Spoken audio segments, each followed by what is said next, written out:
저녁입니다. 이 시간 우리 각자에게 주시는 하나님 말씀은 사무엘상 19장 18절로 24절 말씀입니다. 이번 주에 한 번 더 우리에게 강론해 주십니다. 사무엘상 19장 18절로 24절 말씀입니다. 이 시간 우리 각자에게 하시는 하나님의 말씀으로 함께 받겠습니다. 다윗이 도피하여 라마로 가서 사무엘에게 나아가서 사울이 자기에게 행한 일을 다 고하였고 다윗과 사무엘이 나요스로 가서 거하였더라. 혹이 사울에게 고하여 가로되 다윗이 라마 나요스에 있도이다 하매 사울이 다윗을 잡으려 사자들을 보내었더니 그들이 선지자 무리에 예언하는 것과 사무엘이 그들의 수령으로 선 것을 볼 때에 하나님의 신이 사울의 사자들에게 임하매 그들도 예언을 한지라. 혹이 그것을 사울에게 고하매 사울이 다른 사자들을 보내었더니 그들도 예언을 한 고로 사울이 세 번째 다시 사자들을 보내었더니 그들도 예언을 한지라. 이에 사울도 라마로 가서 세구에 있는 큰 우물에 이르러 물어 가로되 사무엘과 다윗이 어디 있느냐? 혹이 가로되 라마 나요스에 있나이다. 사울이 라마 나요스로 가니라. 하나님의 신이 그에게 임하시니 그가 라마 나요스에 이르기까지 행하며 예언을 하였으며 그가 또 그 옷을 벗고 사무엘 앞에서 예언을 하며 종일 종야에 벌거벗은 몸으로 누웠더라. 그러므로 속담에 이르기를 사울도 선지자 중에 있느냐 하니라. 아멘. 지난 시간 선지자 사무엘의 라마가 어떤 곳인지 나타내 주셨습니다. 선지자 사무엘의 라마는 사사 사무엘의 라마와는 다른 것을 우리에게 보여주셨지요. 그래서 사무엘에게 있어서 라마는 어떤 곳입니까? 갈렙에게 있어서 헤브론과 같은 곳입니다. 사울의 믿음의 삶이 응축적으로 보여주는 것이 라마입니다. 그래서 갈렙에게 있어서 헤브론은 어떤 곳이었습니까? 여호수아 14장을 보면 갈렙이 헤브론을 구하지요. 근데 헤브론은 하나님께서 기업으로 주시는 땅인데 어떤 자들에게 주시는 기업의 땅입니까? 여호와를 온전히 쫓은 자들에게 주신 기업의 땅이죠. 그래서 믿음의 선진들도 그들의 무덤이 어디에 있습니까? 헤브론에 있는 것을 보여주시죠. 그럼 그들이 믿음의 선진들의 삶이 살았을 때 어떤 자로 살았단 말입니까? 여호와를 온전히 쫓는 자로 살았다는 것이죠. 그래서 우리가 창세기와 사사기를 통해서 여호와를 온전히 쫓았다는 의미가 어떤 의미였습니까? 창세기 17장 1절이었죠.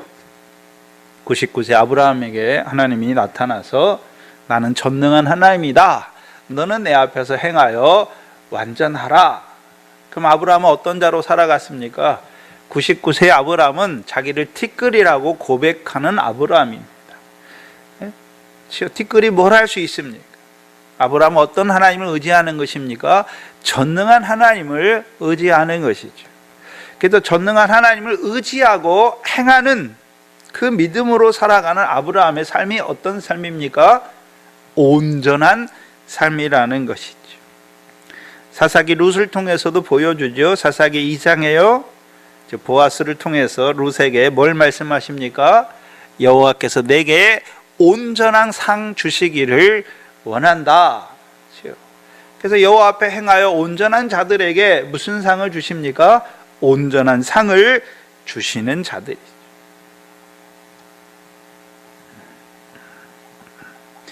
그래서 갈렙에게 있어서 헤브론은 그의 믿음 생활을 증거하는 것이죠.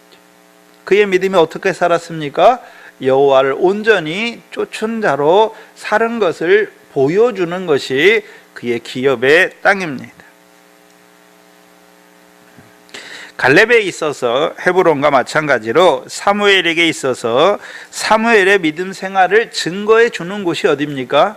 그게 라마예요. 사무엘에게 있어서는 그곳이 라마란 말이죠. 그래서 사무엘의 전생에 있어서 라마는 4번에 걸쳐 나옵니다. 4번에 걸쳐. 그렇죠? 첫 번째가 사무엘상 7장이었죠. 찾아보시죠. 사무엘상 7장 15절로 17절이었습니다. 사무엘상 7장 15절로 17절이었죠. 사사 사무엘의 라마입니다. 선지자 사무엘이 아니라 사사 사무엘의 라마를 보여주시는 것이죠. 사무엘이 사는 날 동안에 이스라엘을 다스렸다. 선지자는 하나님 백성을 다스리지 못하잖아요. 사사. 사사기에 보면 사사들을 통해서 하나님이 이스라엘을 다스리는데 언제 다스립니까? 대적에게서 구원하신 후에 이스라엘 백성을 다스리는 것이죠. 그래서 16절 이하에 보시면 해마다 베델과 길과가 미스바로 순회하여 그 모든 곳에서 이스라엘을 다스렸고 라마로 돌아왔으니 이는 거기 자기 집이 있음이라. 거기서도 이스라엘을 다스렸으며 또 거기 여호와를 위하여 단을 쌓았다. 그래서 사무엘상 7장은 사사 사무엘을 통한 이스라엘의 다스리심을 보여주시는 라마예요. 그럼 사사 사무엘의 다스림은 무엇과 연결되어 있습니까? 우리가 사사기를 통해서 알 수 있잖아요. 사사기의 다스림, 하나님이 사사를 통해서 대적에게서 구원하시고 그 이스라엘 백성을 다스리는 것은 결국 뭐로 드러납니까? 땅의 태평으로 드러나는 것이죠. 가나안 땅의 태평으로 드러나는 것이죠. 그러면 사사 사무엘의 라마는 사무엘의 다스리는 동안 그 가나안 땅에 뭐가 임했습니까? 태평이 임한 것을 알 수가 있죠. 태평이 임한 것이잖아요. 그렇죠? 그럼 태평은 어떤 태평이 임했습니까? 두 가지. 그렇죠? 두 가지 태평이 임했는데 그 위에죠. 13절에 보시면 이에 블레셋 사람이 굴복하여 다시는 이스라엘 경내에 들어오지 못하였으며 여호와의 손이 사무엘에 사는 날 동안에 블레셋 사람들을 막으심에 블레셋 사람이 이스라엘에게서 빼앗았던 성읍이 에그론부터 가드까지 이스라엘에게 회복되죠. 블레셋 역사가 있어요. 근데 사무엘의 다스림을 받는 자들에게는 그 블레셋의 역사가 있습니까? 땅에 태평이 있습니까? 땅에 태평이 있는 것이죠. 그렇죠? 그럼 사사 때 블레셋의 역사는 우리가 삼손을 통해서 보여주시잖아요. 그렇죠? 여호와께서 이스라엘 백성에게 주신 기업의 땅 안에서 블레셋이 역사하면 그 땅은 어떤 땅이 됩니까? 쭉정이가 되어서 꺼지지 않는 불에 들어가는 땅이 되는 것을 보여주시죠. 외식의 역사잖아요. 그러면 이 사무엘이 다스리는 동안에 이스라엘 백성은 어떻게 그 축정의 역사가 없습니까? 돌을 보는 거잖아요. 돌. 그렇죠? 사무엘이 굴려온 돌, 무슨 돌이었습니까? 에벤에셀이죠. 에벤에셀의 뜻이 무엇입니까? 여호와께서 여기까지 우리를 도우셨다. 그렇죠? 그래서 이 에벤에셀을 보는 자들, 여호와께서 여기까지 우리를 도우신 것을 보는 자들은 블레셋의 요소, 외식이 없지요. 자기들이 사람 앞에 자기 의를 보이려고 행하는 쭉저기와 같은 삶이 없단 말이죠. 그래서 미래 결실을 해요. 사사기와 룻기를 보면 사사 때 하나님이 사사를 세우신 목적이 무엇입니까? 땅의 태평, 곧 밀과 보리의 결실을 하는 자들로 세우시는 거죠. 근데 문제는 블레셋의 역사가 일어나면 어떻게 됩니까? 내가죠. 하나님의 은혜가 아니라 내가라고 하는 자들이 되는 거죠. 외식하는 자기의 미래 결실이 있는데 그거를 내가 했다라고 자기의로 여기는 자들이 되는 거잖아요. 그러면 다 어떤 자들이 되는 것입니까? 죽정이와 같은 자들이 되는 것을 보여주시잖아요. 근데 어떤 도를 봅니까? 에베네셀을 보는 자들은 결실했지만 내가 한 것입니까? 하나님이 도우신 것입니까? 하나님이 도우신 것임을 인정하는 자들이 되는 거예요. 그러니까 땅의 태평을 누리는 것이죠. 두 번째는요, 14장 14절, 7장 14절 마지막에 보시면 아모리 사람과도 평화하죠. 이스라엘 사람. 아모리 사람은 가나안 사람의 대표잖아요. 그럼 가나안 사람은 어떤 사람들입니까? 죄악으로 말미암아 가나안 땅을 더럽게 하는 자들, 가증하게 만드는 자들이잖아요. 근데 사무엘의 다스림을 받으면 이스라엘 백성이 어떤 자들로 살아갑니까? 사무엘상 7장 3절로 4절이잖아요. 그렇죠?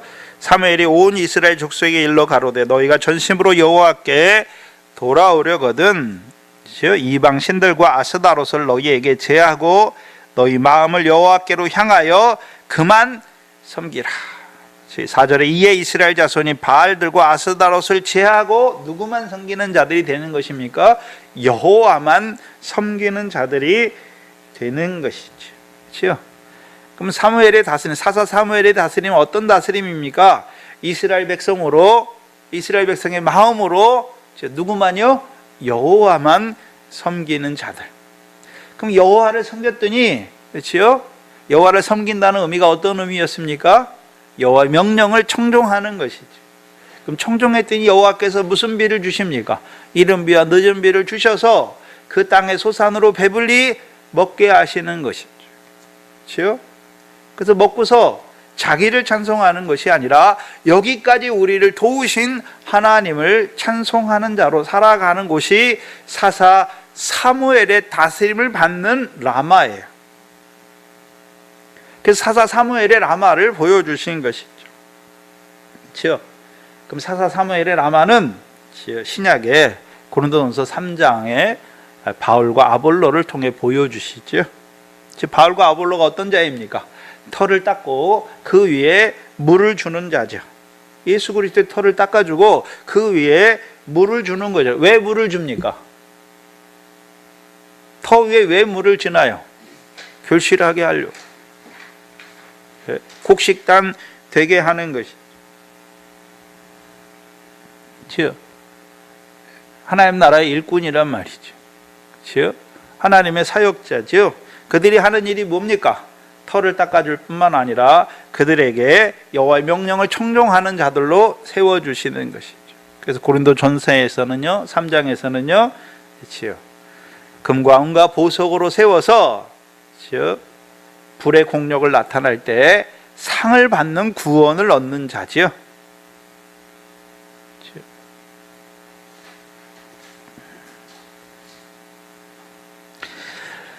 그게 사사 사무엘의 라마입니다. 근데 두 번째 라마는 어디 나옵니까? 사무엘상 15장 34절로 16장 1절의 라마죠. 여기는 이제 선지자 사무엘의 라마죠. 34절 이하에 보시면 이에 사무엘을 라마로 가고 사울은 사울 기브와 본 집으로 올라가니라. 사무엘이 죽는 날까지 사울을 다시 가서 보지 아니하였으니 이는 그가 누구를 위하여? 사울을 위하여 슬퍼하는 라마. 즉 사울을 위하여 슬퍼하는 라마란 말이에요. 근데 사울을 위하여 슬퍼하던 라마에 있던 그 사울에게 16장 1절에 여호와께서 나타나시죠. 여호와께서 사무엘이 이르시되 내가 이미 사울을 버려 이스라엘 왕이 되지 못하게 하였거늘 내가 그를 위하여 언제까지 슬퍼하겠느냐? 너는 기름의 뿔을 채워 가지고 가라. 내가 너를 베들레헴 사람 이새에게 보내리니 이는 내가 그 아들 중에서 한 왕을 예선하였다. 사울을 위하여 슬퍼하는 그 라마에서 여호와께서 사울에게 나타나셔서요, 예선한 왕에게 뿔의 기름으로 붓게 하시기 위해서 베들레헴 사람 이새에게로 보내시는 라마죠. 그렇죠? 그 선지자는 하나님께서 하나님 백성에게 이루실 일을 보여주시잖아요. 그렇죠? 이루실 일이 무엇이었습니까? 이새의 뿌리에서 싹이 나오게 하는 것이죠. 이새의 아들 중에 하나님의 마음에 합한 자를 세워 그를 예선하여 이스라엘 왕으로 세우시는 그 하나님의 뜻을 보여주는 라마예요. 그리고 세 번째 라마가 19장에 나오는 지난 시간에 우리가 했던 라마였지요. 그렇죠? 그래서 19장 18절 이하에 선지자 사무엘의 라마를 보여주셨죠. 특별히 라마 라요시죠. 그래서 라마 라요스는 뭐 하는 곳입니까? 뭐 하는 곳이었나요? 사무엘이 선지자의 수령으로 선지자 무리와 함께 예언하는 곳이 라마 라요시입니다. 그렇죠? 그래서 사무엘상 7장에 사사 사무엘 때는 선지자의 무리가 없어요. 그렇죠? 그때는 다스렸잖아요. 라마에서 다스린 거잖아요. 근데 그렇죠? 사무엘상 19장에 라마는 사무엘이 선지자의 수령으로 선지자 무리와 함께 예언하는 곳이 라마 라요시란 말이에요. 그렇죠? 예언하는데 예언의 내용이 뭡니까? 이스라엘 백성에게 하나님의 말씀을 줘서 덕을 세우며 권면하며 안위하는 곳이죠. 그렇죠? 그래서 왕의 백성들을 위하여 기도하며 선하고 의로운 도로 가르치는 곳이 어디입니까? 이게 선지자 사무엘의 라마 라요시입니다. 그렇죠? 그럼 뭘 가르치겠습니까? 여호와께서 이스라엘 위하여 행하신 모든 의로운 일을 가르치는 것이죠. 그렇죠? 의로운 일이 애굽에서 그들을 인도하여 내셨을 뿐만 아니라, 그렇죠? 이 가나안 땅을 여호수아 때 가나안 땅을 기업으로 주셨고, 또한 사사를 세우셔서 그 땅의 태평을 이루셨을 뿐만 아니라 특별히 선지자 사무엘을 통하여 그 기업을 위한 왕을 세우신 그 하나님의 의로운 일을 전하는 것이죠. 그러면 그동안은 사울의 왕노릇을 할 때는 선지자 사무엘이 보이지 않았잖아요. 보이지 않았지만 뭐 하고 있습니까? 선지자로서 사역하고 있는 것이죠. 그렇죠? 뭐 했습니까? 왕과 백성을 위하여 기도하고 선하고 의로운 도로 가르치고 있었죠. 왜요? 왜 가르쳐야 됩니까? 왕이 다스리고 이제 선지자는 다스림이 없잖아요. 왜 가르쳐야 됩니까? 왕과 백성이 멸망하지 않도록, 망하지 않도록.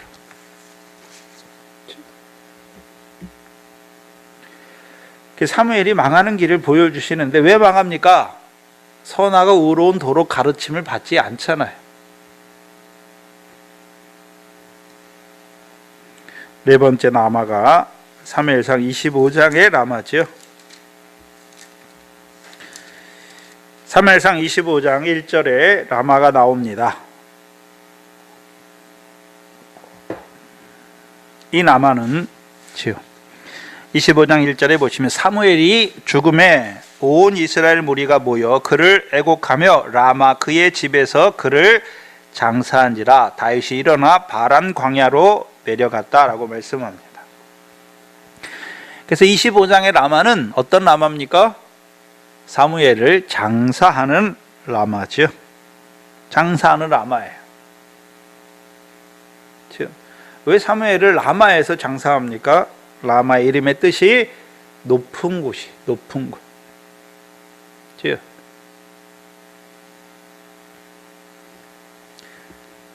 어디가 높은 곳입니까?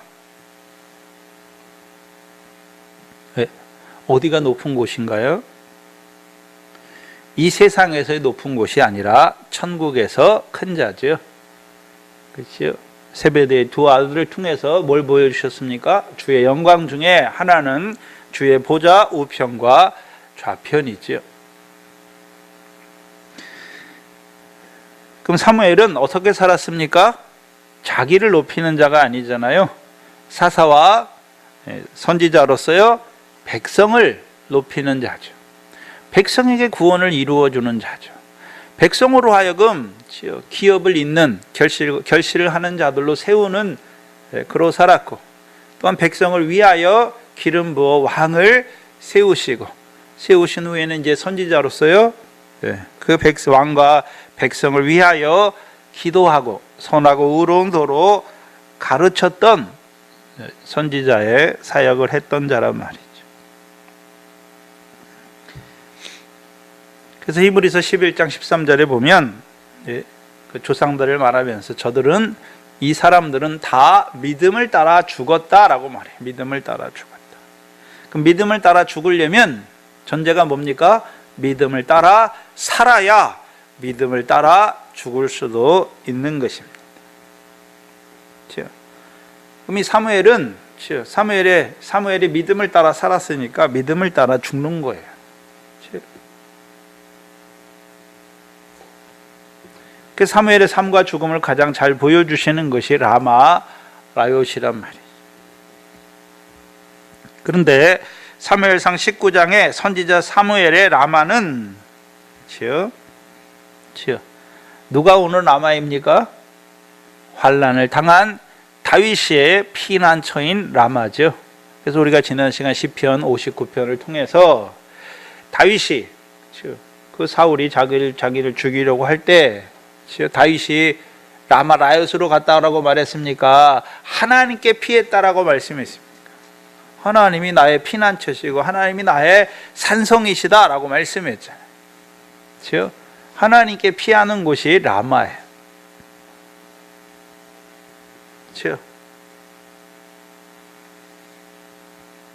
환난을 당한 자의 라마죠.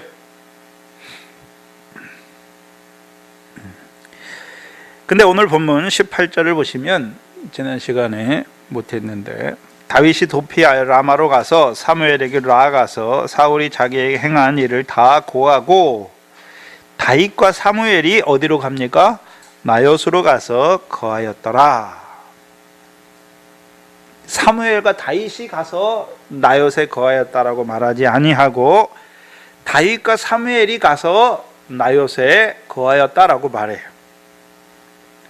우리가 보면 나이로 보나 믿음으로 보나 사무엘이 앞에 서고 다윗이 뒤에 서서 사무엘과 다윗이 나요스에 가서 거하였다라고 말해야 될 것 같은데 다윗과 사무엘이 가서 나요스에 가서 거했다라고 말해요.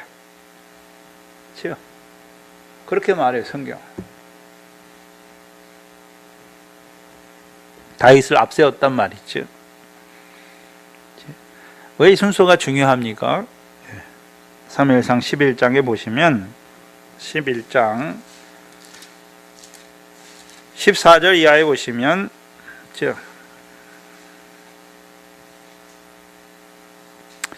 사무엘이 백성에게 이르되 오라 우리가 길갈로 가서 나라를 새롭게 하자. 모든 백성이 길갈로 가서 거기서 여호와 앞에 사울을 왕으로 삼고 거기서 여호와 앞에 화목제를 드리고 사울과 이스라엘 모든 사람이 거기서 크게 기뻐했다. 길갈에서 선지자 사무엘이 나라를 새롭게 했죠. 나라의 제도를 새롭게 세웠죠. 그 여호와 앞에서 백성이 사울을 왕으로 세웠어요. 그렇죠? 근데 생각해야 되는 것은 하나님이 그 기업을 위한 왕을 세우신 때부터는 하나님께서 누구를 통해 다스리십니까? 하나님께서 세우신 왕을 통해서 다스리시는 거죠. 그렇죠? 하나님이 세우신 왕을 통해서 다스려요. 그 전까지는요 사사 사무엘을 통해 다스렸단 말이죠. 근데 이제 왕을 세우신 후에는 하나님이 누구를 통해 다스리십니까? 왕을 세우셔서 그 왕을 통해 이스라엘 백성을 다스리신단 말이죠. 그러면 이때부터 사무엘은 그렇죠? 선지자로서 일하게 되는 거죠. 선지자로서. 선지자의 일이 무엇입니까?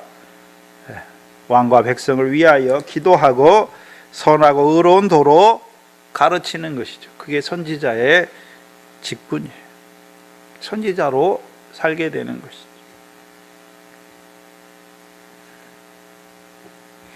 근데 그 사무엘이 하나님이 왜 나를 통해 다스리다가 왜 왕을 세워가지고 다스리나, 그것 때문에 자기를 버리신 것으로 생각하거나 서운하거나 그런 게 없어요.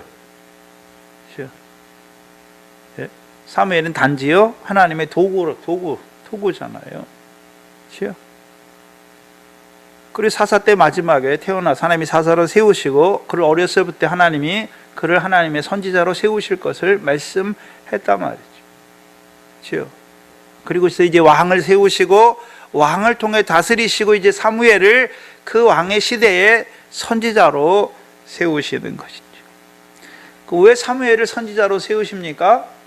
하나님께서 그 백성을 위해 왜 왕을 세우셨는지, 왕을 세우신 그 하나님의 의로운 일을 전하는 것입니다.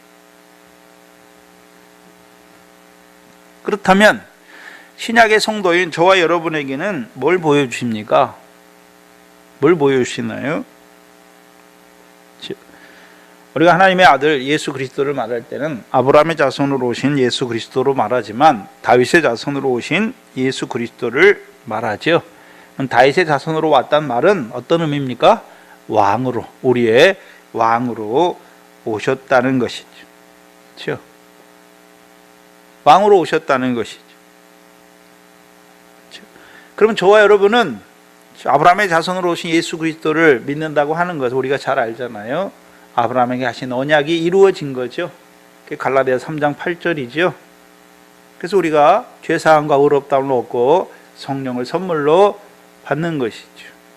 그렇죠? 받았을 뿐만 아니라요, 그렇죠? 왕을 세우기 전까지 그 가나안 땅에 기업을 얻는 일을 해나가는 것이죠. 그게 사사기까지잖아요. 그렇죠? 근데 저와 여러분이 다윗의 자손으로 오신 그리스도가 믿어졌다. 우리 믿어지잖아요. 다윗의 자손으로 오신 그리스도, 왕으로 오신 그리스도가 믿어졌다. 그걸 우리에게 잘 보여주시는 것이 우리가 누가복음 1장이잖아요. 누가복음 1장과 로마서죠. 누가복음 1장 31절에 보시면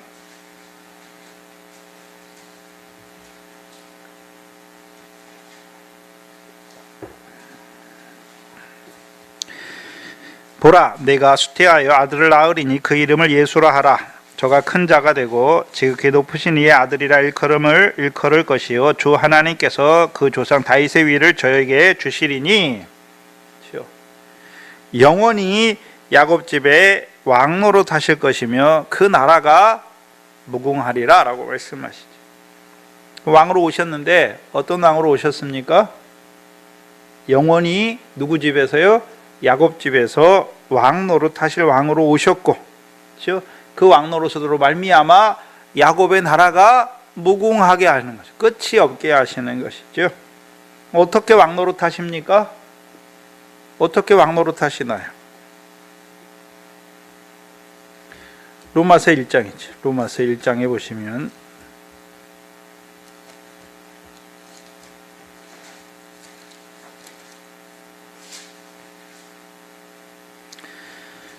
1장 2절로 4절이죠. 이 복음은 하나님이 선지자들로 말미암아 그 아들에 관하여 성경에 미리 약속하신 것이라. 이 아들로 말하면 육신으로는 누구의 혈통에서 나셨습니까? 다윗의 혈통에서 나셨다. 그럼 나시기만 했습니까? 유대인의 왕으로 우리를 위하여 죽으셨습니까? 유대인의 왕으로, 왕의 백성인 우리를 위하여 죽으신 것이죠. 그렇죠? 죽으신 거예요. 그게 잘 나타난 곳이 어디입니까? 예수님께서 마태복음에 내가 예루살렘에 올라가서 죽으러 고난받고 죽임을 당하고 제3일에 살아나기 위해서 예루살렘에 올라가시죠. 예루살렘에 올라가실 때 21장에서 뭘 타고 가십니까? 나귀 새끼를 타고 가심으로 스가랴 9장 9절의 예언이 응하여지는 것을 보여주시잖아요. 나귀와 같은 부정한 우리를 어디에 메어 주십니까? 참 포도나무에 메어 주시는 것이죠. 메어 주시면 우리가 어떤 자가 됩니까? 로마서 4장 5절로 8절이죠. 경건치 않아요. 경건치 않은 우리를 의롭다 하시는 하나님의 의를 믿는 자들이 되는 것이죠.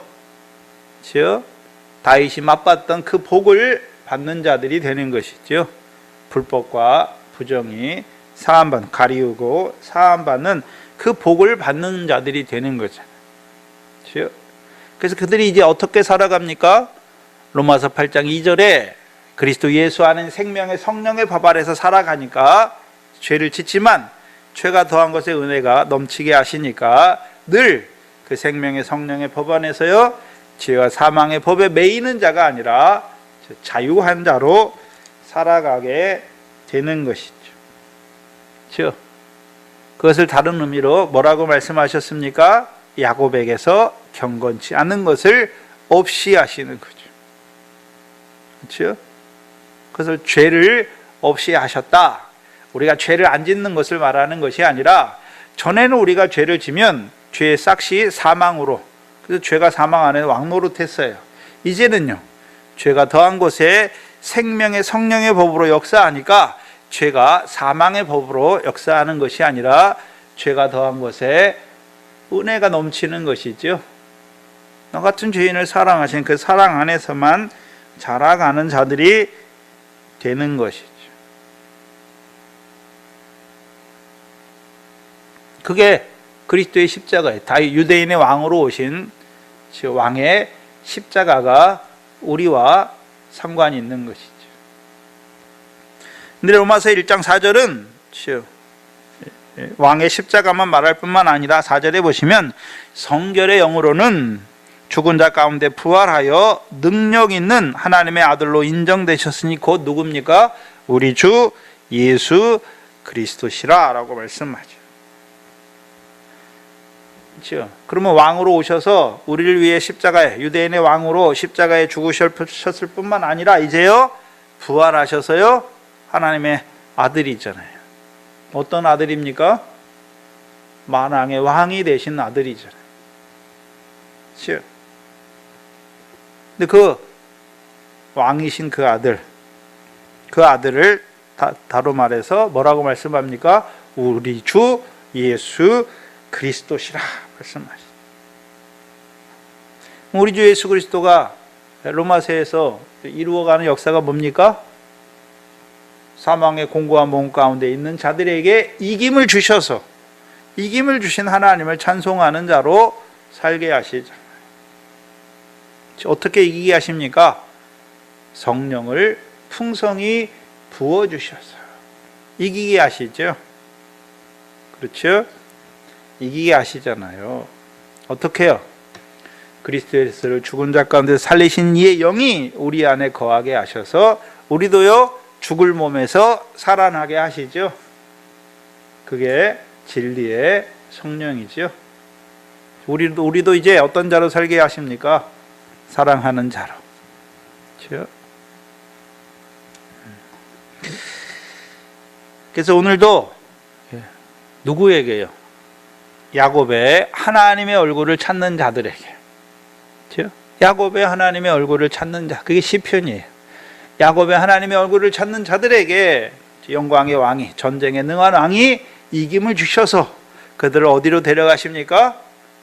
문들을 열게 하시고 문 안으로 데려가시잖아요. 어디 문입니까?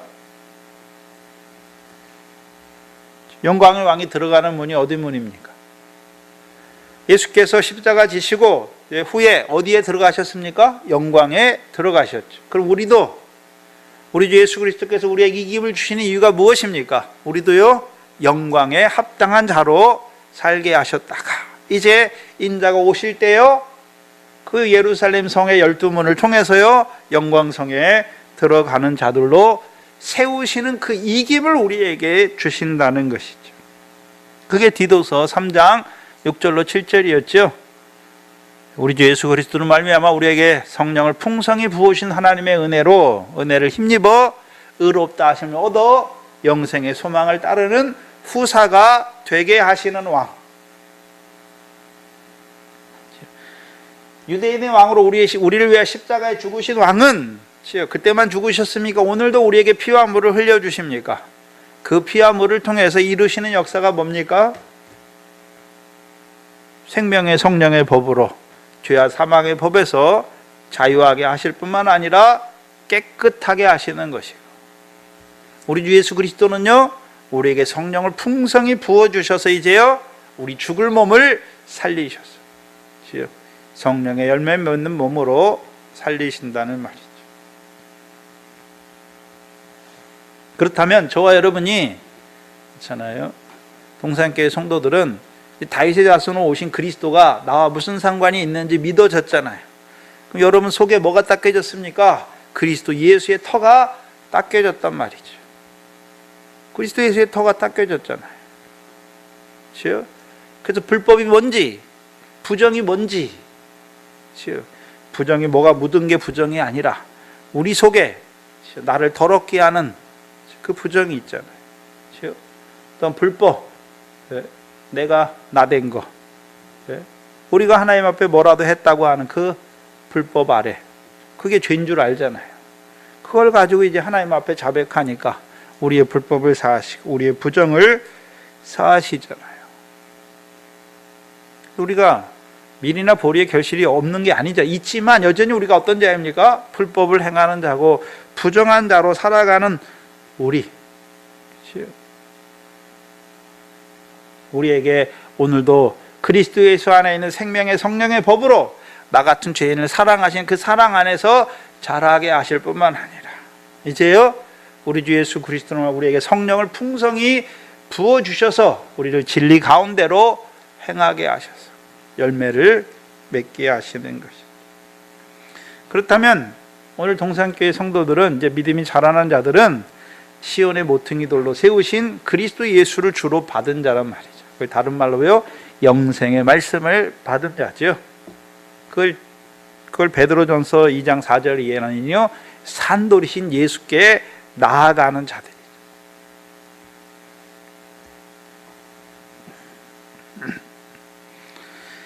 그럼 선지자는 뭐 하는 자가 선지자입니까?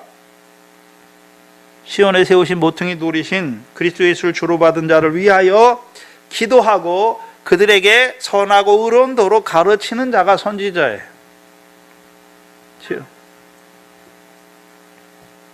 왜 그들에게 선하고 의로운 도로 가르칩니까? 그럼 신약에서 선하고 의로운 도가 뭡니까?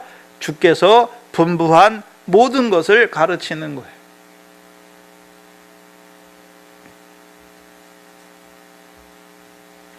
왜요? 그들로 하나님의 나라를 유업으로 얻게 하시래.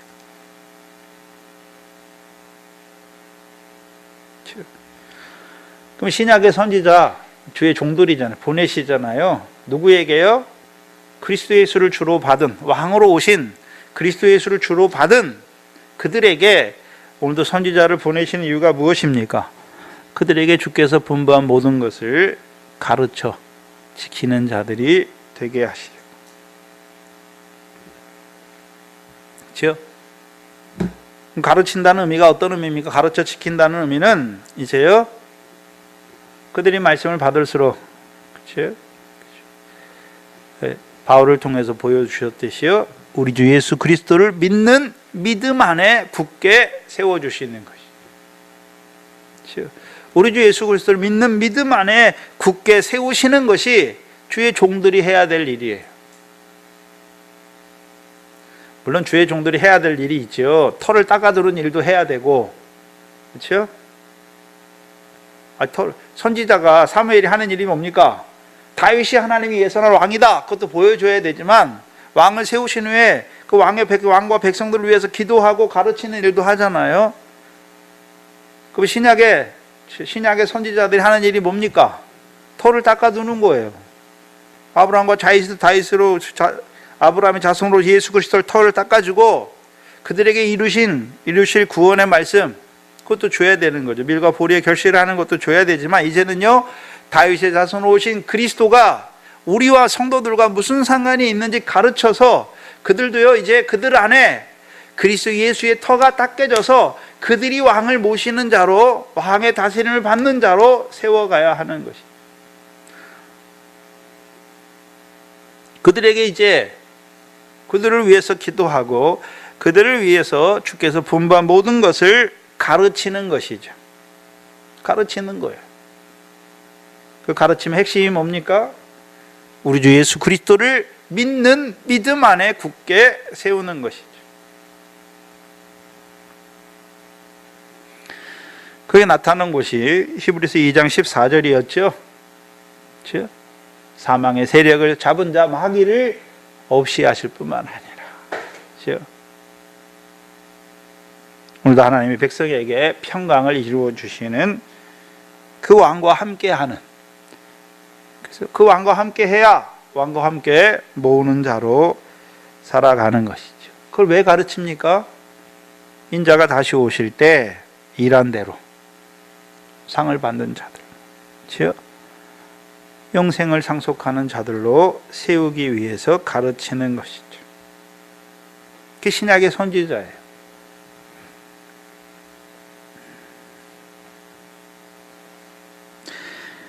그래서 동산교회는 시온에 세우신 모퉁이 돌이신 그리스도 예수가 우리와 무슨 상관이 있는지 가르쳐 주셨잖아요.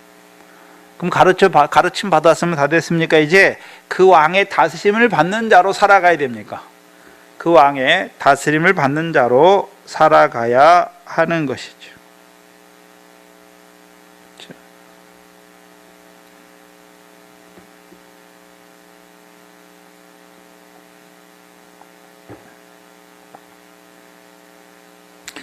주께서 분부한 모든 말씀을 지키는 자로 살아가야 한다는 것이죠.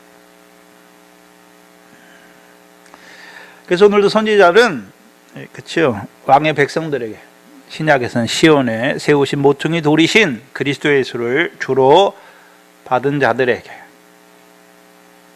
다른 말로는요, 영생의 말씀을 받은 자들에게, 야곱의 하나님의 얼굴을 찾는 자들에게, 영생의 열매 맺기를 원하는 자들에게 주의 분부한 모든 말씀을 가르쳐 왕의 백성들에게 덕을 세우며 권면하고 그들을 안위하는 것이죠.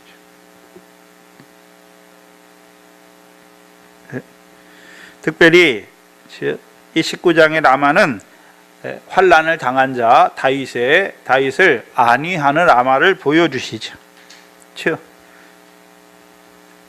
그럼 오늘 그리스도 예수를 주로 받은 자들 앞에도 뭐가 있습니까? 악한 자들을 통한 환난과 연단이 있잖아요. 있을 때 그들로 하여금 뭐를 받게 하는 것입니까? 안위와 위로를 받게 하는 곳이 라마 라요시란 말이죠. 그럼 우리가 어떻게 위로를 받습니까? 어떻게 위로를 받습니까?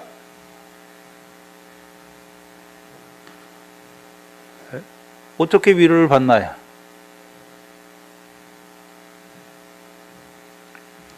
그 환난 받는 자들을 하나님 어떻게 위로하시나요? 분명히 그리스도 예수를 주로 받은 자들 앞에도, 우리 앞에도 여러 가지 시험과 환난이 있어요. 그럼 어디로 가야 됩니까? 어디로 가야 하나요? 나를 위해 기도하고 나에게 선하고 의로운 도로 가르쳐 주실 곳으로 가야 되는 거예요. 선지자가 있는 곳으로 가야 하는 것이죠. 선지자가 있는 라마 라요스로 가야 그 선지자가 기도하고 선하고 의로운 도로 가르칠 거 아닙니까? 그렇죠? 그 선지자의 가르치는 말씀을 받아야 환난을 당한 성도들이 뭐 하는 것입니까? 말씀과 기도로 거룩하여지는 것이.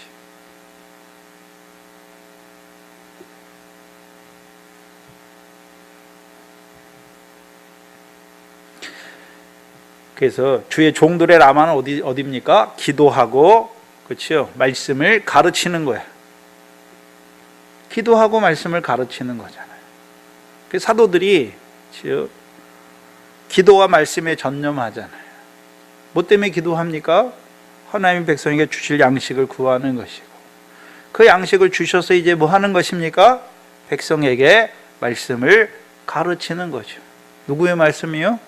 주께서 분부한 모든 말씀을 가르치는 곳이 주의 종들의 라마고, 그게 기도와 말씀이에요. 그래서 사무엘의 라마도 기도와 말씀이잖아요. 기도하고 선하고 의로운도로 가르치고. 그럼 환난 당한 자들의 라마는 어떤 곳입니까? 가서 말씀을 받고 말씀을 붙들고 뭐 하는 것입니까? 기도하는 것이죠. 그게 디모데전서 4장 아닙니까? 즉 말씀과 기도로 거룩해지는 것이죠. 그렇다면 선지자들은, 주의 종들은 기도하는데, 주의 종들이 백성을 위해서 기도하잖아요. 근데 우리가 헬라에 보면 주라고 할 때 로드라는, 우리의 주, 구원의 하나님이라는 뜻도 되지만, 히브리서 2장 2절에는 아케로 해가지고 창시자, 시작자라는 말이 있어요. 창시자, 예수가 우리의 주라는 의미는 우리의 창시자예요. 그럼 어떤 의미에서 창시자인가?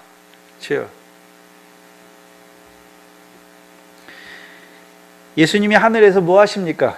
우리를 위하여 간구하시는 것을 보기 때문에 주의 종들도 뭐 하는 것입니까? 백성들을 위하여 기도하는 거예요. 예수님이 부활의 창시자잖아요. 그렇죠? 처음 부활의 첫 열매, 그게 창시자라는 거예요. 그러니까 우리도 어떻게 합니까? 이제 부활하는 것이죠.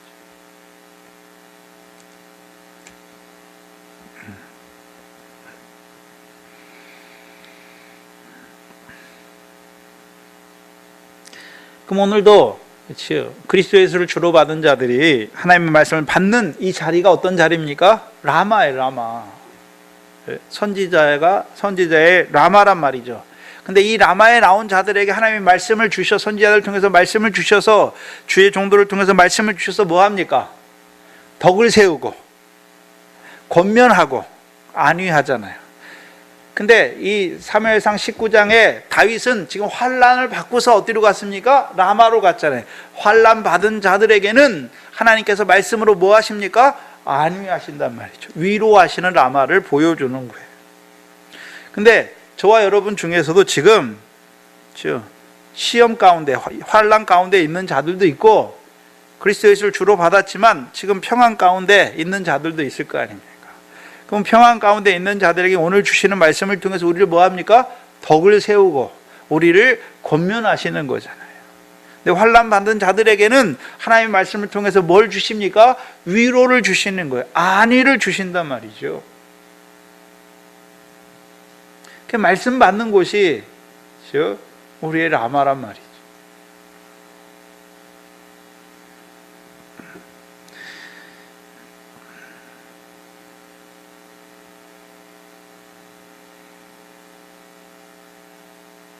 그래서 이 19장은 다윗을 통해서 환난 받는 자들에게 하나님의 말씀으로, 선지자들을 통해 주시는 말씀으로 안위하시는 라마 나옅을 보여주시는 것이죠.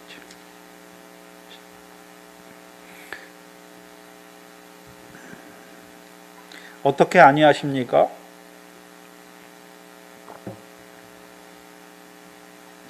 악한 자들이, 환난을 일으킨 악한 자들이 다윗을 죽이려고 하잖아요. 근데 그들에게 여호와 신으로 그들에게 임하게 하셔서 그들의 입을 통해서 말하게 예언하게 하시잖아요. 그렇죠? 그들의 입을 통해서 예언하시는 말씀을 들을 때에 환난을 당한 하나님의 백성이 위로를 얻는 거예요. 안위를 얻는 자가 되는 것이죠. 그래서 우리가 주의 종들을 통해서 주시는 말씀을 통해서도 권면을 받고 덕을 세움을 받고 권면을 받고 위로를 받지만, 또요 나를 대적하는 악한 자들의 입을 통해서도요 하나님이요 위로받게 하신단 말이죠. 안위를 받게 하시는 것이죠. 그게 18절에 다윗과 사무엘이 함께 가서 거하는 라마 나옅입니다. 근데 이 19장에 다윗은 아직 온전치 못해요. 라마 라요스를 밝히 보지 못해요. 그러니까 20장 1절에 다윗이 라마 라요스 뭐 합니까? 도망하여서 요나단에게 가는 것이죠. 24절입니다. 19장 24절을 보시면 두 절을 못해서 하는 거예요. 19장 18절과 24절을 보시면 그는 누굽니까?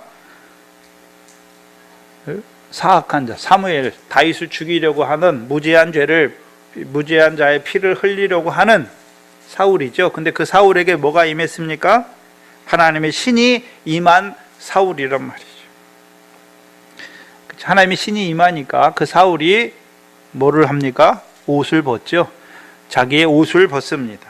근데 그의 옷은 그냥 옷입니까? 왕의 옷이죠. 왕의 의복을 벗는 거예요. 그래서 왕의 옷을 벗고 예언하잖아요. 예. 옷을 벗고 예언해요. 근데 벗으니까 어떤 자가 됩니까? 벌거벗은 부끄러운 몸으로 종일 종야에 예언하는 자가 된단 말이죠. 그래서 왕의 의복은 단순히 그냥 입는 옷을, 우리가 그냥 입는 옷을 그런 옷을 말하는 게 아니란 말이죠. 우리가 예수님의 옷에 예수님의 옷을 보면 잘 알 수 있잖아요. 그렇죠? 마태복음 14장에 게네사렛이 잘 보여주잖아요.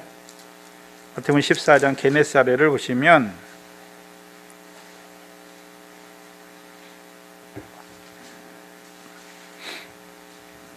(14장 34절) 이하에 오병이어를 먹고서 제자들과 배 타고 가는 곳이 어디입니까?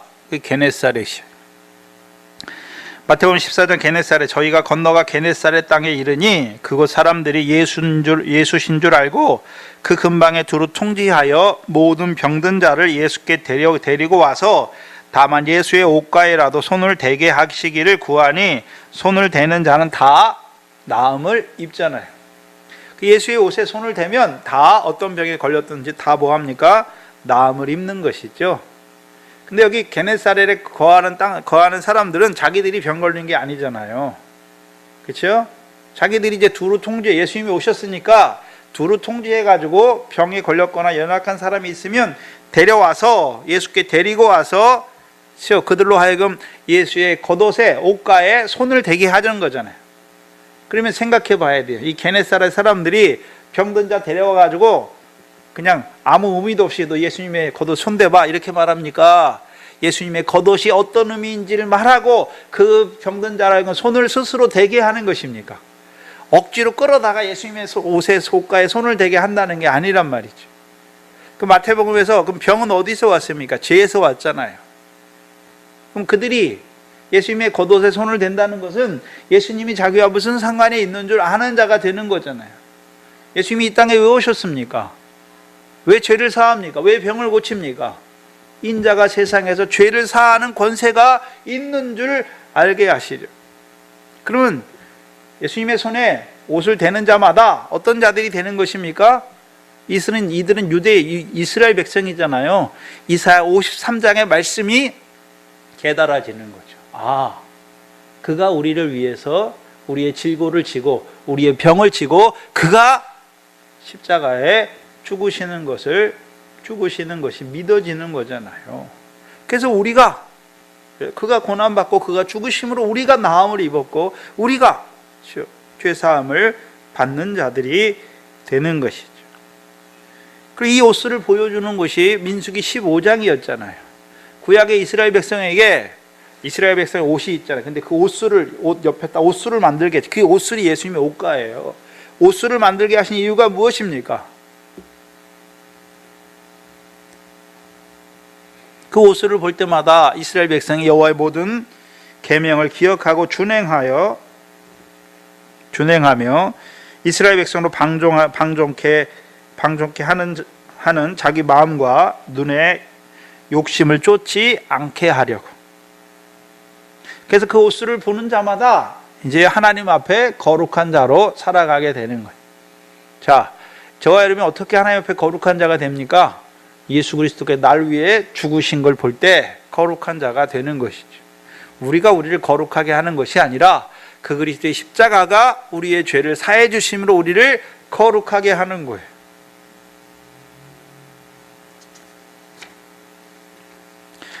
그렇다면 사울도 왕이지 않습니까? 그렇죠? 기름 부어 하나님이 세우신 왕이죠. 그 사울을 왜 왕으로 세웠습니까? 우리가 신명기 17장에서 계속 봤잖아요. 왕이 제일 처음 되면 왕이 해야 되는 일이 무엇이었습니까? 율법서를 등사하여서 자기 옆에 들고 계속 그 율법서를 읽어야 하죠.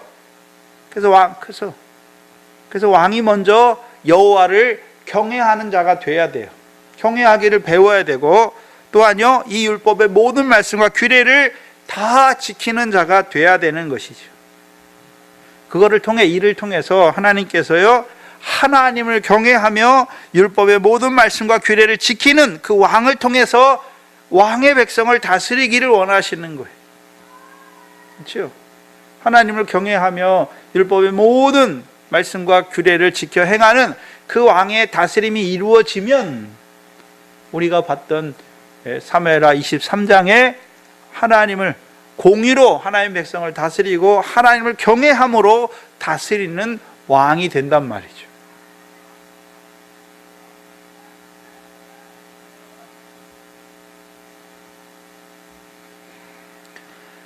그렇다면 사울에게 하나님이 그를 왕의 직분으로 세운 거, 왜 세웠습니까?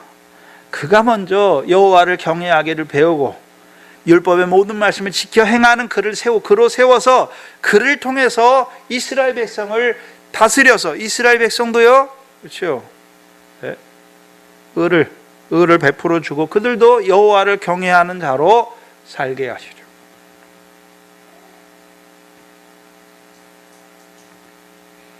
옷은 직분을 말하잖아요. 사울을 기름 부어 왕으로 세웠잖아요. 근데 사울 왕은 어떤 자가 됩니까? 하나님의 말씀을 버리잖아요. 그러니까 여호와께서도 이스라엘의 왕이 되지 못하게 하시려고 그를 왕을 버렸다. 그렇죠? 왕을 버렸지만 여전히 왕 노릇하죠. 그러면 그때부터는 기업을 위한, 하나님께서 세우신 그 기업인 이스라엘 백성을 위한 왕 노릇입니까? 열방과 같은 왕 노릇을 하고 있습니까? 열방과 같은 왕 노릇을 해요. 그 열방과 같은 왕 노릇의 결과가 뭡니까? 하나님의 백성을 그릇 가게 하는 것이죠. 어그러진 길로 가게 한단 말이죠. 여호와 명령을 행해요. 왜 행하는 자들이 됩니까? 자기 소, 자기 양, 가장 좋은 것을 얻기 위해 싸우는 자들이 된단 말이죠. 어그러진 길을 가게 하는 것이죠. 심지어는 18장과 19장에서는 어그러진 길을 갑니까? 그때는 이제 무지한 자의 피를 흘리려는 마귀의 욕심을 이루려는 왕 노릇을 하는 자가 되는 거죠. 그렇죠? 그래서 사울이 이 라마라요스로 갈 때 입고 있던 옷은, 라마라요스로 왜 갔습니까? 다윗을 죽이기 위해서. 자기가 맹세했음에도 불구하고 무지한 자의 피를 흘리려고 가고 있는 것이죠. 한마디로 마귀의 욕심을 이루려고 가고 있잖아요. 근데 하나님께서 어떻게 합니까? 하나님의 신이 임하게 해서 그 옷을 어떻게 합니까? 벗어버리게 하죠. 벗어버리게 하는 거예요. 그럼 그 옷을 벗었으니까, 그렇죠? 벗었잖아요. 벗은 몸으로 예언하니까 자기의 부끄러움을 알아야 될 거 아닙니까? 근데 부끄러움을 알지 못해요. 부끄러움을 알지 못한단 말이죠. 벌거벗었지만 부끄러움을 알지 못하는 왕이 되는 것이죠. 그리고 24절에 옷을 벗고 사무엘 앞에서 예언을 하죠. 그럼 사무엘 앞에서 예언한다는 의미가 왜 특별히 사무엘 앞에서, 다윗 앞에서도 예언할 수도 있고 많은 사람 앞에서 예언할 수도 있는데 왜 사무엘 앞에서 예언한다고 딱 못 박아놨습니까? 그동안 사무엘 선지자를 통해서 사울에게 주셨던 말씀, 특별히 버린다고 할 때, 13장부터 시작하잖아요. 13장부터 지금은 왕의 나라가 길지 못할 것이다. 하나님 왕을 버리셨다. 그리고 그 마음에 합한 자를 그 백성의 지도자로 삼으셨다. 15장에서는요, 15장 23절에서는 왕이 여호와의 말씀을 버렸으므로 여호와께서도 왕을 버려 왕이 되지 못하게 하셨다. 15장 28절은요, 여호와께서 오늘 이스라엘 나라를 왕에서 떼어서 왕보다 나은 이웃에게 주셨다. 사무엘이 자기에게 주신 말씀대로 자기 입으로 예언하는 거예요. 그렇죠? 원래 이 사울 왕이 라마 라이엇으로 온 것은 예언하러 온 게 아니잖아요. 무지한 자 다윗을 죽이려고 왔잖아요. 근데 여호와의 신이 임하니까 여호와께서 그 옷을 벗겨버리고 사무엘 앞에서 자기 입을 통해서 사무엘이 자기에게 주셨던 말씀대로 그 예언을 자기 입으로 말하는 자가 되는 거죠.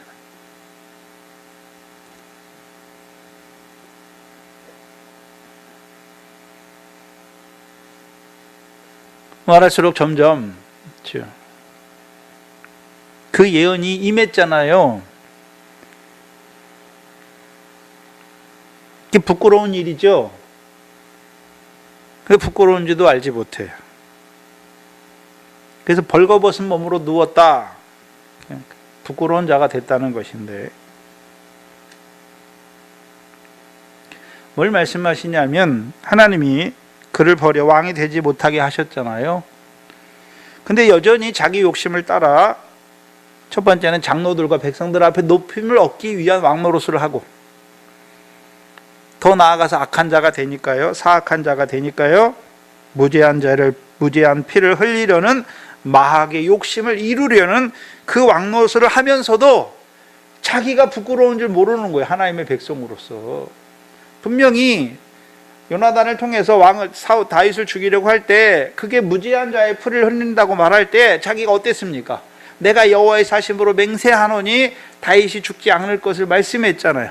근데 이제는요, 무지한 자의 피를 흘리는 게 저주를 자취하는 것이고 백성 중에 끊어지는 것임에도 불구하고 그것을 행하면서도 자기가 부끄러움을 알지 못한단 말이죠. 그래서 하나님의 백성이 하나님 말씀대로 살지 못하면 그게 더러운 거고 부정한 거고 경건치 않은 것인데, 그렇게 살면서도 부끄러움을 알지 못해요.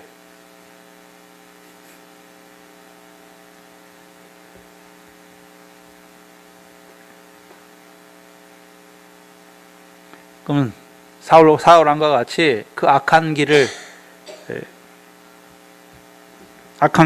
가면서도 자기가 악한 자인지 알지 못하니까 자기가 부끄러움을 알지 못하는 자가 된단 말이죠. 근데 사울 왕과 같은 자가 사울 때만 있습니까? 오늘도 있습니까? 오늘도 있잖아요. 오늘도 사울 왕과 같이 하나님 백성을 어그러진 길로 인도하고 마귀의 욕심을 이루는 그 앞선 인도자들이 얼마나 많은지, 멸망길을 가면서도 그게 멸망이지 부끄러운 줄 알지 못해요. 하나님 백성이 세상대로 정욕대로 살면서도 부끄러운 줄 알지 못해요.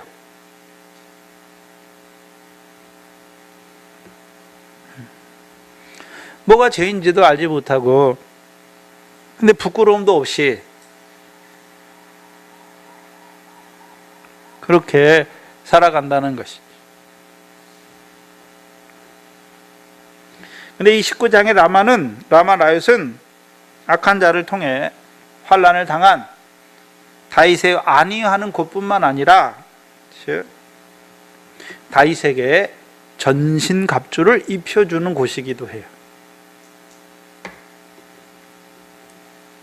전신갑주를 입혀주는 곳이 에베소서 6장이죠.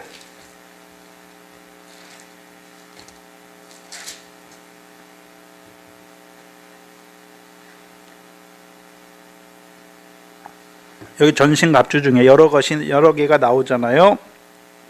13절 이하에 그러므로 하나님의 전신갑주를 취하라. 이는 악한 날에 너희가 능히 대적하고 모든 일을 행한 후에 서기 위함이라. 그런즉 서서 진리로 너희 허리띠를 띠고 의의 흉배를 붙이고 평안의 복음에 예비한 것으로 신을 신고 모든 것 위에 믿음의 방패를 가지고 이로써 능히 악한 자의 모든 화절을 소멸하고 구원의 투구 투구와 성령의 검 곧 하나님의 말씀을 가지라. 이 중에 다윗에게, 이 라마 라요스에서 다윗에게 하나님이 주시는 것이 무엇입니까? 여러 가지 무기가 있잖아요. 전신갑주가 있는데 이 중에 하나님께서 다윗에게 주시는 것 중에 하나가 뭡니까? 믿음의 방패를 주시는 거죠. 믿음의 방패. 그래서 우리가 시편 59편에서 다윗이 그 환난 가운데서도 누구를 의지했습니까? 우리가 지난 시간 시편 59편 했잖아요. 그 사악한 자들이 자기를 죽이려고 그때 다윗이 육신을 살려고 도망갑니까? 여호와 하나님을 의지합니까? 하나님을 의지했잖아요. 하나님을. 그렇죠? 자기에게 자비를 베푸시고 긍휼을 베푸시고 악인을 심판하실 그 하나님을 의지했잖아요. 믿음의 방패를 주시던 거예요.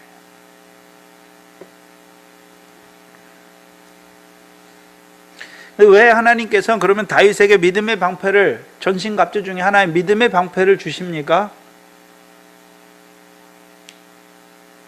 에베소 6장 12절 이하를 보시면 10절 이하에 종말로 너희가 주 안에서와 그 힘의 능력으로 강건하여지고. 그럼 다윗에게 믿음의 방패를 주시는 이유가 무엇입니까? 다윗을 주 안에서와, 그렇죠? 그 힘의 능력으로 뭐 하게 하십니까? 강건하게 하시는 거예요. 여기서 주 안에서는 어떤 주 안에서입니까? 환난 당한 자에게 위로를 주시는 거죠. 예? 그리고 그 힘의 능력을 주시잖아요. 그렇죠? 우리에게 주는 힘의 능력이 무엇입니까? 다윗의 자손으로 오신 그리스도 예수를 주로 받은, 그렇죠? 우리에게 하나님께서요 환난을 당할 때 우리에게 주시는 것이 무엇입니까? 위로하시고, 그 다음 위로만 하십니까? 그 힘의 능력으로 강하게 하십니까? 그럼 그 힘의 능력, 어떤 능력을 주십니까? 우리 주 예수 그리스도께서 주시는 풍성히 부어진 성령이잖아요. 곧 검이죠. 왜 하나님이 이 악한 자를 나에게 붙이셨는 줄 아는 자가 되는 것이죠.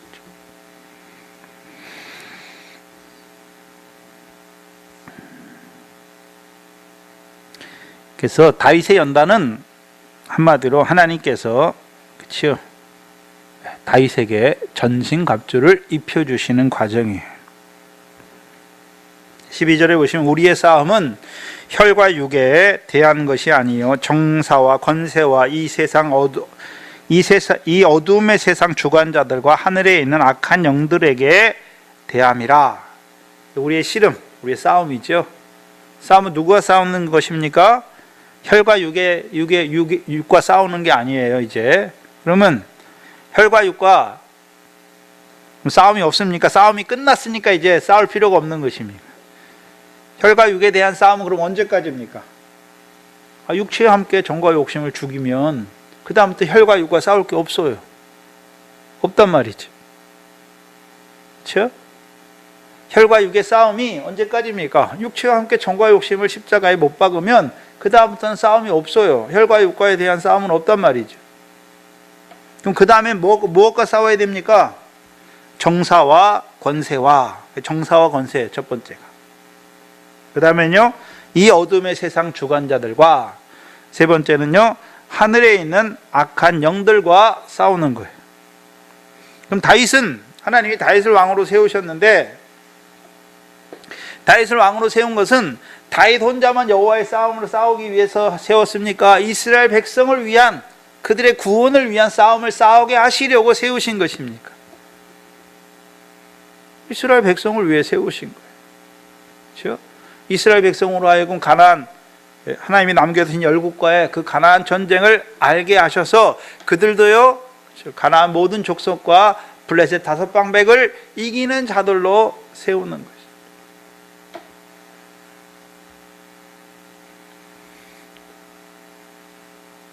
거예요. 혈과 육의 싸움이 끝난 자들, 그들의 싸움은 첫 번째 정사와 권세와 싸우는 것이죠.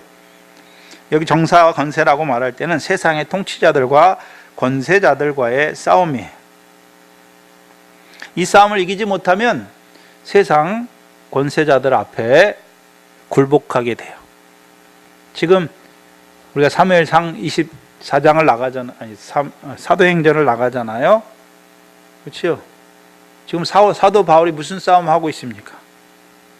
종사와 권세 잡은 자들과의 싸움이에요. 어떻게 이깁니까? 저들이 잘나서 힘이 있는 것이 아니라 하나님이 세우신 권세라고 보면 이길 수 있어요. 두려워하지 않는단 말이죠. 그래서 이 사울이 그 총독 앞에나 로마 황제 앞에서도 뭘 그 사람들 두려워하거나 그렇지 않아요. 왜요? 하나님이 세우신 권세라는 걸 아는 거잖아요. 그렇죠? 세상 권세도 누가 세웠습니까? 하나님이 세운 걸 아니까 그들 앞에서 목숨을 구걸하기 위해서 빌거나 그렇지 않는단 말이죠. 이게 이긴단 말이죠.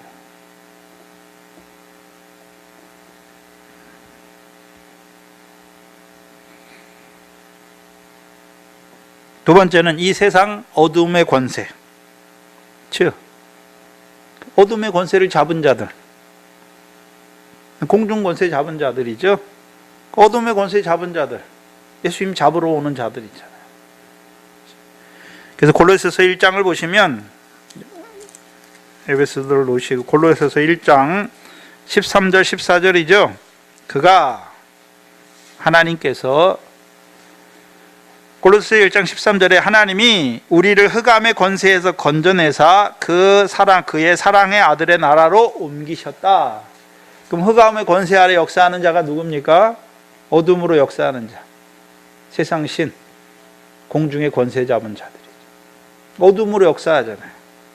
그럼 어둠으로 역사한다는 게 그럼 애굽에서만 역사합니까? 애굽에서도 역사하고, 그렇죠?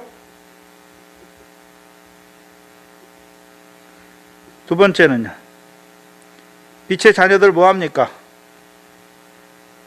붙잡으러 다니잖아요. 그렇죠?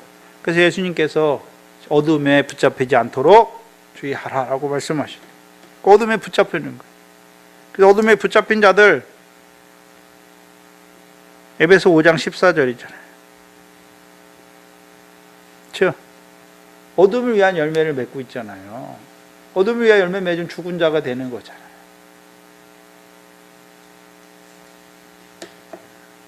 세 번째는 하늘에 있는 악한 영들과 싸움이죠. 영들이 또 왜 하늘에 있다라고 말합니까? 뭘 말씀하시냐 하면 소자를 섬기는 천사들이 하늘에서 누굴 뵙습니까? 하나님 아버지의 얼굴을 항상 배웠잖아요. 그게 어떤 의미입니까? 고넬료의 기도가 상달되잖아요. 기도와 간구가 상달되잖아요. 고넬료의 기도를 가지고 하늘에 쌓는 거잖아요. 근데 악한 영이 있어요. 악한 영이. 하늘에 있는 악한 영들이 하늘에 있어요. 악한 영들이. 고린도후서 11장이죠. 고린도후서 11장 13절로 15절 있잖아요. 사단도 자기를 광명의 천사로 가증하죠. 그럼 그들의 천사도 뭐합니까? 그래서 사단의 일꾼들도 자기를 광명의 천사로 가증하잖아요. 자기를 의의 일꾼으로. 그래서 하나님의 말씀을 가르치는데 악하게 가르치는 자들이 우리가 기도하면 하늘에 막 보좌가 흔들려서 우리의 기도가 응답된다고. 근데 말씀을 따라 기도하지 않잖아요.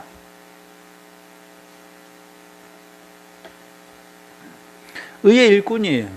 그 사람들도 기도하는 거 다 알아요. 상이 있다는 거. 근데 문제는요, 하나님의 말씀과 기도가 아니라 자기의 뜻을 앞세워서 하나님 앞에 이루어달라고 기도하는 것이죠. 그건 하나님께 기도하는 게 아니에요. 광야에 있는 자들이 하나님께 제사했다라고 말했습니까? 귀신에게 제사했다라고 말하는 것이.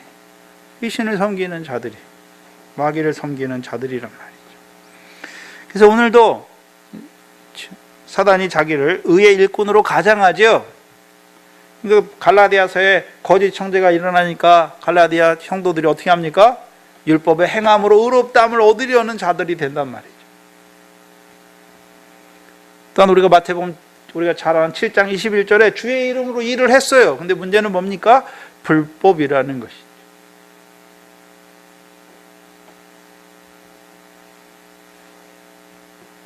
그럼 그들을 섬기는 악한 영들이 있단 말이죠. 우리를 섬기는 천사들은요, 오르락 내리락 하며 하늘의 보화를 쌓는 것이고, 그렇죠? 구제하는 게 쌓는 거잖아요. 기도하는 게 쌓는 거잖아요. 금이나 은이나 보소로 쌓는 거죠. 그럼 악한 자들도 하나님 섬길 때 바리새인들 기도해요. 기도하죠. 네? 구제도 하고 금식도 해요. 근데요, 불태우는 거잖아요. 하늘의 것을 불태우는. 그것도 다 기록되고 있어요. 선악이 다 기록되고 있잖아요.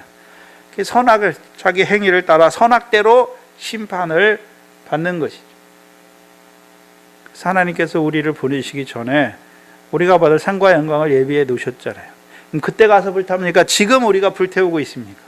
지금 바리새인과 같은 자들은 자기가 받을 상과 그걸 다 불태우는 거잖아요. 그게 지금 기록되고 있는 것이죠. 이 라마라얏은 물론 환난받은 다윗을 위로하기도 하시지만, 그렇죠?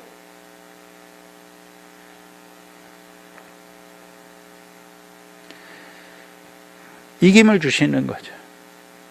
다윗이 사울에게 붙잡혀서 죽었으면 지는 거예요. 근데 하나님이 이김을 주시잖아요. 신약의 저와 여러분에게는 환난 받는 자들에게 우리 주 예수 그리스도로 말미암아 이김을 주시죠. 그래서 이 라마라얏은 어떤 것입니까? 우리 주 예수 그리스도를 믿는 믿음에 굳게 세우는 그 믿음의 방패를 주시는 곳이에요. 그렇죠? 다윗이 먼저 믿음에 굳게 서야, 그렇죠? 하나님 백성을 다스릴 때 하나님 백성도요, 하나님을 믿는 믿음에 굳게 세우는 자들이 세우는 것이죠.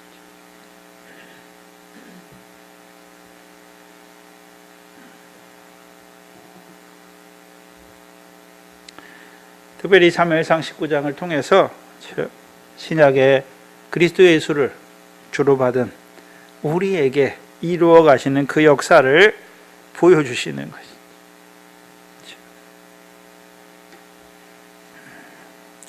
저와 여러분 앞에도 다윗과 같은 환난이 있어요. 시험과 환난이 있지요. 시험과 환난 가운데 낭망하지 마시고 불평하지 마시고, 우리 누구에게 피합니까? 우리에게 이김을 주실 우리 주 예수 그리스도께 피하면 돼요.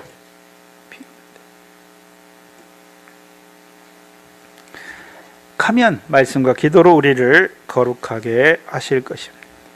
기도하겠습니다. 하나님 아버지, 의인 은혜입니까? 미련한 저희들, 이제 다윗의 자손으로 오신 그리스도 예수를 주로 받은 자로 세워주셔서 오늘도 왕으로 우리를 위하여 죽으셨을 뿐만 아니라 죽으신 뒤에도 우리를 위하여 피와 물을 흘리시는 그 주님을 믿는 자로, 그 주의 십자가를 믿는 자로 오늘도 하나님 보좌 우편에, 영광의 보좌 우편에 앉으셔서 오늘도 우리에게 성령을 풍성히 부어주셔서 우리에게 이김을 주시는 우리 주 예수 그리스도를 믿는 믿음의 자리에 세워주셔서 오늘도 나 같은 죄인을 사랑하시고 오늘도 우리에게 성령을 풍성히 부어주셔서 우리로 이제 지는 자가 아니라 이기게 하셔서 우리로 영생의 소망을 따른 후사로 그 열매 맺는 생명으로 살게 하시니 아버지 하나님 감사합니다. 미련한 저희들 믿음으로 산다 하면서도 그 말씀을 인하여 환난과 시험이 올 때에 우리 영혼이 우리 속에서 낭망할 때가 많았고, 불평하고 사건과 환경을 불평하고 사람을 원망할 때가 많았던 미련한 저희들, 그 라마라얏으로 불러주셔서 우리에게 그 긍휼과 인자를 베풀어 주셔서 이제 우리를 우리 주 예수 그리스도를 믿는 믿음 안에 굳게 세워주시고 이제는 그 믿음으로 말미암아 선으로 악을 이기는 자로 우리를 살리신 아버지 하나님 감사합니다. 또한 우리 앞에 이제 혈과 육의 싸움이 아니요 정사와 권세와 이 어둠의 세상 권세들과 악한 하늘의 영들과의 싸움이 있는 것을 보여주셨어요.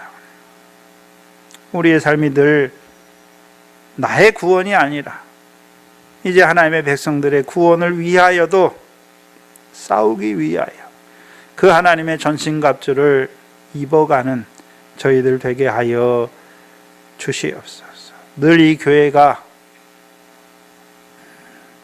형제를 앞세우게 하시고 형제를 사랑하는 그 일에 열심하는 하나님의 교회가 되게 하여 주시옵소서. 이 교회에 속한 권속들 아버지 하나님 붙들어 주셔서 이제 그들의 믿음이 자라게 하셔서 이제 그 왕과 함께하는 그 왕의 다스림을 받는 자들 되게 하여 주셔서 그 왕으로 말미암아 참 마음과 온전한 믿음으로 살아가는 자들 되게 하여 주시옵소서. 감사하며 예수님의 이름으로 기도하옵나이다.